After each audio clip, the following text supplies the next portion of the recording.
जय चाला, जय सरना, जय धर्मेश।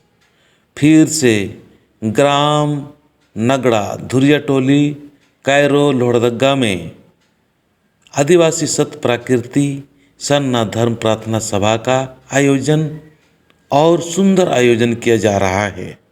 दिनांक 2/11/2021 दिन मंगलवार को समय 8:30 बजे कुआं से पानी निकाल के शुरुआत कर दिया जाएगा।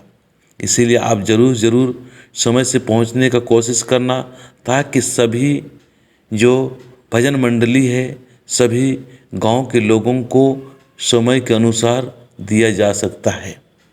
और वक्ता भी आए तो वो सुविचार और सब संगठन और सब आदिवासियों का इज्जत और मान सम्मान करने वाला वक्ता आए, ताकि हम सभी आदिवासी एक हैं और नेक हैं, समझदार हैं, हम सभी संगठित हैं और सब हम व्यवस्थित हैं।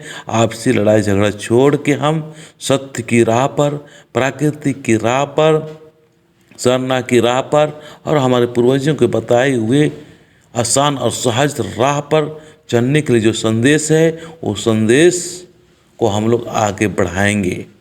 इसीलिए तमाम समाज के सुचिंतक या सुविचार, अच्छा भाव रखने वाले ज़रूर से ज़रूर पहुँचे। मैं इसी आशा और उम्मीद के साथ में अपनी बातों को समाप्त करता हूँ। जय सरना, जय धर्मेश, जय आदिशक्ति।